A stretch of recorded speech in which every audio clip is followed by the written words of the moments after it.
किसी भी जीत के लिए सबसे ज्यादा जरूरी है सबसे ज्यादा मेहनत और सबसे ज्यादा प्रैक्टिस। अगर आप जीतना चाहते हैं किसी चीज को तो आपको उसे बाकियों से बहुत पहले स्टार्ट करना पड़ेगा। आप में से बहुत सारे बच्चे सोच रहे होंगे बोर्ड को अभी तो 4 महीने बाकी हैं और अभी से हम बोर्ड का हल्ला क्यों करने लगे हैं। तो मैं आपसे यही सवाल कहना चाहूंगा कि बोर्ड को अब सिर्फ 4 महीने बाकी हैं और ऐसे समय में आपको अपनी तैयारियों पे जोर देना चाहिए और हर एक इंपॉर्टेंट चीज को फॉलो करना चाहिए। नमस्कार, स्वागत है आपका इंडिया के बेस्ट एजुकेशनल प्लेटफॉर्म डाउटनेट पर। मैं हूं योगेश चंद्र शुक्ला और आज आपसे साझा करूंगा वो 20 सवाल जो चैप्टर नंबर 1 से लेकर चैप्टर नंबर 6 के बीच में सबसे ज्यादा पूछे जाते हैं। मतलब पुष्पीय पादपों में जनन, मानव जनन, जनन स्वास्थ्य, वंशागतिकी के विविधता के सिद्धांत, इन चैप्टर्स के सबसे बेहतरीन सवालों को आज आपके साथ साझा करूंगा।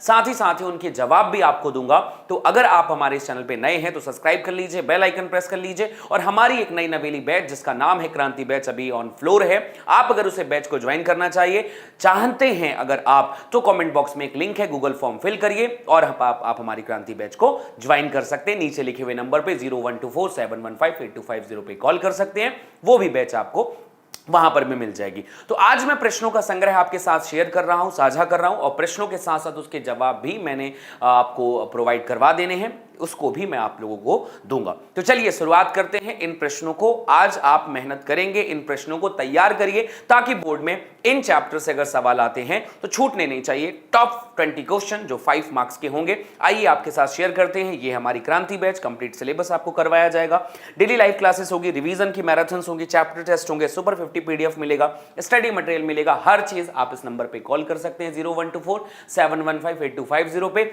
और आप गूगल फॉर्म को फिल करके भी आप इसे ले सकते हैं। अगर आप हमारे चैनल पे नए हैं तो ऐसी बहुत सारी अमेजिंग वीडियो आपको इस चैनल पे मिलेंगी। पूरे कंप्लीट 12th 11th की हर वीडियो आपको मिलेगी। आप इस चैनल को सब्सक्राइब कर सकते हैं, बेल आइकन जरूर प्रेस कर लें। इसके अलावा ये जो पीडीएफ है जो आज मैं पढ़ा रहा हूं आपको, ये आपको मिलेगी बेटा योगेश शुक्ला बायोलॉजी वाले, योगेश सर बायोलॉजी वाले टेलीग्राम चैनल पे। तो अगर आप चाहें तो आप इसे भी फॉलो कर सकते हैं और ये हमारा इंस्टाग्राम हैंडल है योगेश शुक्ला बायोलॉजी। चलिए स्टार्ट करते हैं आज का सेशन। सबसे पहली बात, पुष्पीय पादपों में जनन की बात करते हैं कि इसके ऊपर सबसे ज्यादा क्या पूछा जा सकता है।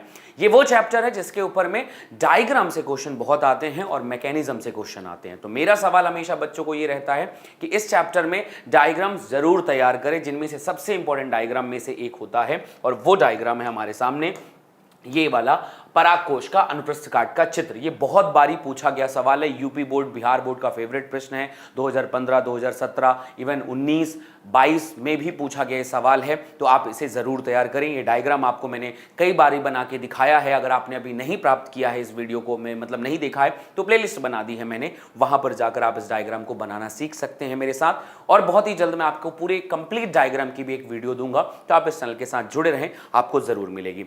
दूसरी बात, अगर मैं दूसरे क्वेश्चन की तरफ में जाऊं जो इस चैप्टर से पूछा जा सकता है, क्वेश्चन नंबर दूसरा, वो इस सवाल से बन सकता है कि आवृत्त बीजियों में नर युग्मकोद्भिद का संक्षिप्त वर्णन कीजिए। मतलब परागकण के बारे में पूछा जा रहा है। परागकण की संरचना, परागकण में काई कोशिका होती है, जननिक कोशिका होती है, एक्साइन होता है, इंटाइन होता है, स्पोरोपोलिन का बना आवरण होता है। ये भी बहुत डिटेल में मैंने बच्चों को पढ़ाया है। अगर आपको ये भी तैयार करना है और अगर आपका ये तैयार नहीं है तो आप हमारी या तो क्रांति बैच ज्वाइन कर सकते हैं और अदरवाइज आप ज्वाइन कर सकते हैं हमसे क्या चीज, आपको YouTube की जो प्लेलिस्ट है आप वहां पर जाकर भी ये वीडियो देख सकते हैं।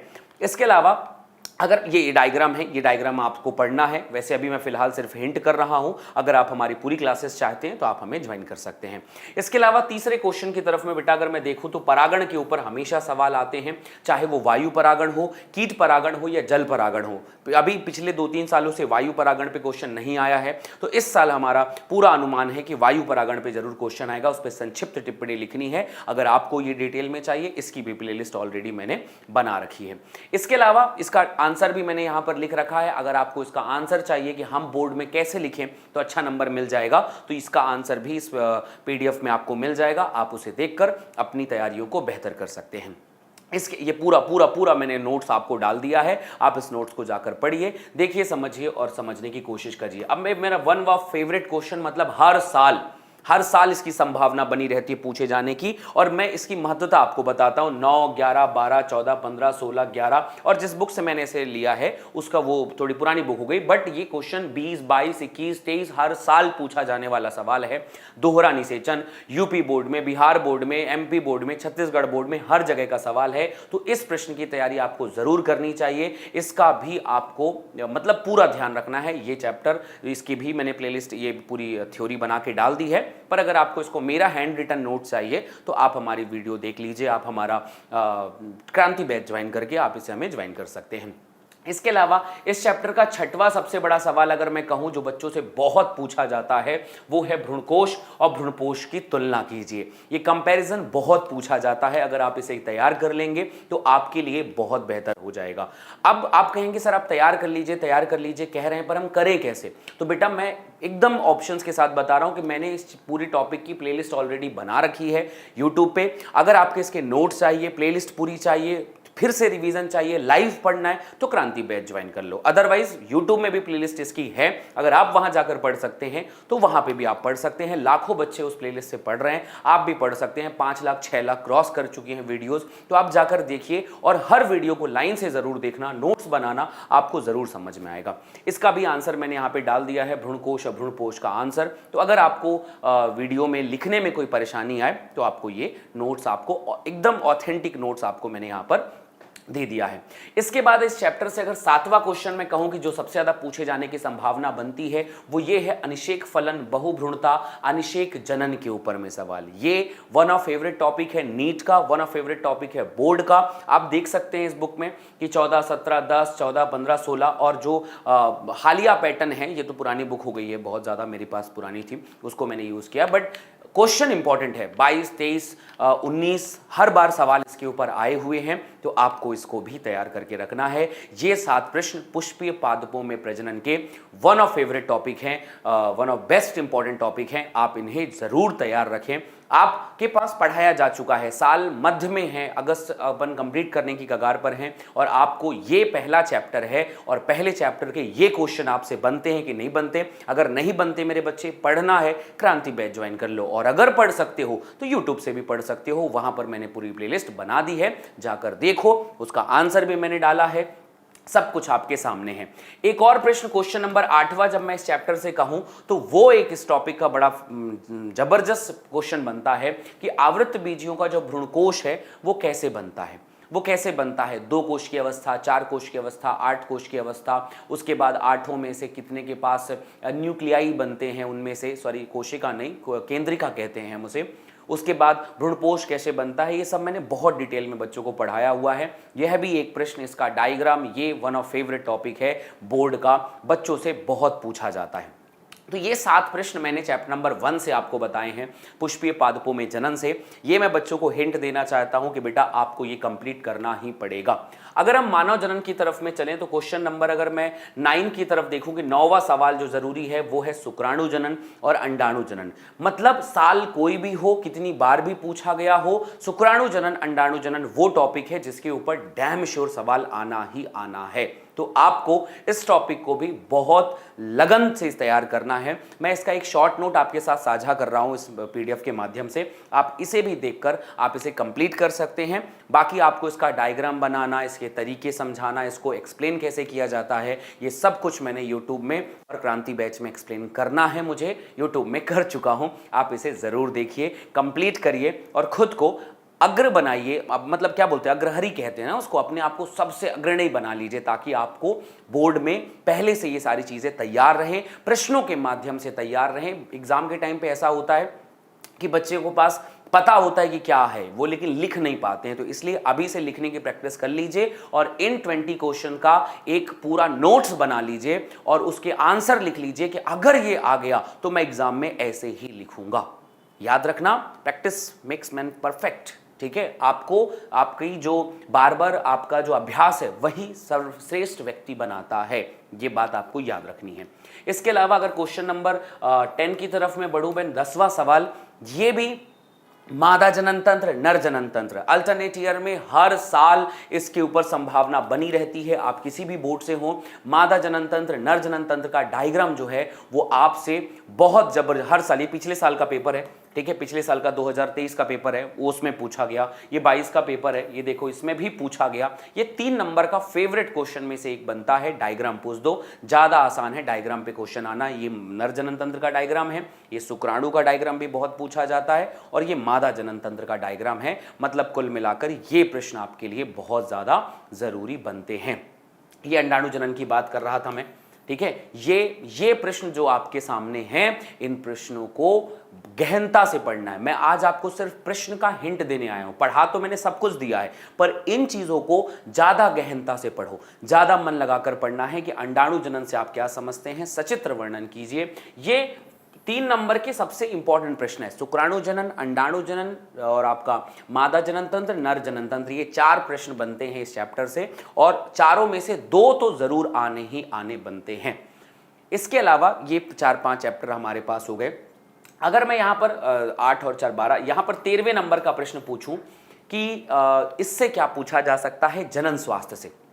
जनन स्वास्थ्य का सबसे फेवरेट टॉपिक आता है कि बंध दंपतियों की हम सहायता कैसे कर सकते हैं। जैसे इनमें से क्वेश्चन क्या पूछा जाएगा, आईवीएफ पे सवाल आ सकता है, ZIFT पे सवाल आ सकता है, GIFT पे सवाल आ सकता है, ICAI पे सवाल आता है, ICSI पे सवाल आता है। ये चीज़ आपको मैंने बहुत डिटेल में पढ़ाई है, जिन बच्चों ने नहीं पढ़ी है वो पढ़िए, इस पे ज़रूर और ज़रूर सवाल आता ही आता है। ये मतलब हमारा 13वें नंबर का सवाल, फेवरेट टॉपिक है जनन स्वास्थ्य का। अगर जनन स्वास्थ्य में एक और चीज मैं कहूं, 14th क्वेश्चन जो है वो है जनसंख्या वृद्धि। बोर्ड का सबसे बेहतरीन प्रश्नों में से एक बन सकता है, जनसंख्या वृद्धि क्यों हुई, उसका क्या प्रभाव पड़ेगा, उसको कैसे रोक सकते हैं, जिसे हम गर्भ निरोधक भी कहते हैं, जिसे हम गर्भ निरोधक भी कहते हैं, कॉन्ट्रासेप्टिव मेथड भी कहते हैं। ये 3 प्रश्न जनन स्वास्थ्य के फेवरेट टॉपिक हो सकते हैं, जो इस साल पूछा जा सकता है कि जनसंख्या वृद्धि क्या है। मैंने बोर्ड वाले बच्चों को बहुत डिटेल में इसे पढ़ाया है। आप क्रांति बैच ज्वाइन करेंगे तो आपको भी बहुत डिटेल में पढ़ाऊंगा, और आप इसे पढ़कर अपने बोर्ड के लिए बेहतर रिजल्ट ला सकते हैं। इसके अलावा अगर मैं चलूं 16वें प्रश्न की तरफ में, सो मानव में लिंग निर्धारण कैसे होता है। आप देख सकते हैं 10, 12, 13, 14, 15, 16, 17 लगातार पूछा गया प्रश्न है, ठीक है। अब वही जैसे मैंने बताया ये पुरानी बुक है, बट ये 22, 23, 24 मतलब हर साल का फेवरेट प्रश्न बनता है कि मानव में लिंग निर्धारण कैसे होता है। ये 2 नंबर का प्रश्न बनता है, आपको ये पता होना ही चाहिए। अगर मैं वंशागत वाले चैप्टर में पढ़ूं, 17वें नंबर के क्वेश्चन पे पहुंचूं, तो सह प्रभाविता और अपूर्ण प्रभाविता मैंने बहुत डिटेल में बोर्ड में भी पढ़ाया है, यूट्यूब में भी पढ़ाया है, और पेड क्लासेस में भी पढ़ाऊंगा। अगर आप ज्वाइन करेंगे तो वहां पर भी ये 2 फेवरेट टॉपिक में से एक बनते हैं। हर साल इसके ऊपर में भी सवाल आते हैं, आप इसे भी बहुत मन लगाकर इसे बना सकते हैं। अगर मैं 18वें, ये उपापचय के ऊपर मैं 18वां क्वेश्चन देखूं कि ये क्या बनता है, sickle cell anaemia, phenylketonuria, इनके ऊपर भी मैंने नोट्स आपको दे रखे हैं, आप इनको पढ़ना, ये भी हमेशा क्वेश्चन आता है। अगर मैं 19वें नंबर के क्वेश्चन पे चलूं कि बॉस पक्षियों में लिंग निर्धारण किस प्रकार का होता है, ये भी बोर्ड का बहुत फेवरेट क्वेश्चन है। ZW टाइप का लिंग निर्धारण होता है, इसका भी आंसर आपको पता होना चाहिए। कोई भी बच्चा जो देख रहा है, अगर आपने कुछ नहीं पढ़ा है तो अंत तक ये वीडियो जरूर देख कर जाना। बोर्ड से पहले ये वीडियो जरूर देख लेना, मैं वही कहूंगा कि बोर्ड से पहले ये वीडियो जरूर देख लेना, इसको किए बिना मत जाना। इसका मैंने नोट्स भी डाल दिया है। अगर इसके बाद मैं बताऊं 20वां क्वेश्चन आपके सामने, मंगोली जड़ता, down syndrome, Turner syndrome, Klinefelter syndrome, ये फेवरेट क्वेश्चन है। तो जब मैं सिंड्रोम कह रहा हूं तो सिर्फ डाउन सिंड्रोम नहीं, क्लाइनफेल्टर सिंड्रोम, टर्नर सिंड्रोम, ये भी मैंने बहुत डिटेल में आपको पढ़ाया है। इसके ऊपर भी बोर्ड में बहुत सवाल बनने के चांसेस बने रहते हैं, फेवरेट टॉपिक है ये हर चैप्टर का, ठीक है। अगर मैं आपसे आखिरी क्वेश्चन ही कहूं, एक 20+1 कर दूं, 21वां सवाल आपको बता दूं कि इसको किए बिना बिल्कुल मत जाना, तो वो चैप्टर मतलब वो सबसे फेवरेट है, ये तो हर साल आता ही है, मेंडलवाद।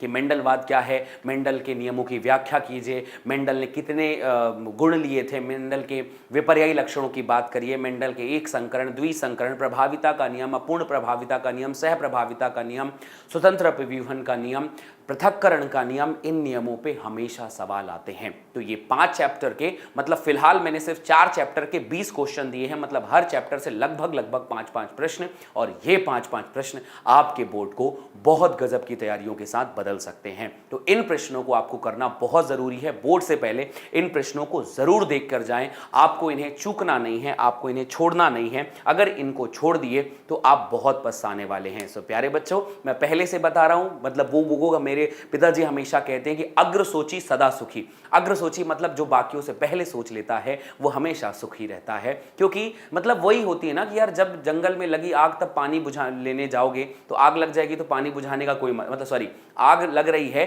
तो बुझाने के लिए कुआं को थोड़ी खोदने जाओगे, समझ रहे हो बॉस? तो पहले से ही सब कुछ तैयारी करके रखो, और ये बड़ी अच्छी बात है। चलिए स्टार्ट, ये आज आपका क्वेश्चन है, उम्मीद है आपको पसंद आएगी। अपने दोस्तों के साथ भी शेयर करें, वीडियो को लाइक कर दीजिए, शेयर कर दीजिए हमारे अपने दोस्तों के साथ भी, सब्सक्राइब कर लीजिए हमारे चैनल को, और अगर पढ़ाई में कहीं अड़चन आ रही है तो जुड़िए हमारे साथ क्रांति बैच के साथ, ठीक है? कमेंट बॉक्स में लिंक है और नीचे एक नंबर है, आप कॉल कर सकते हैं, ज्वाइन कर सकते हैं अभी के अभी क्रांति batch. Thank you so much.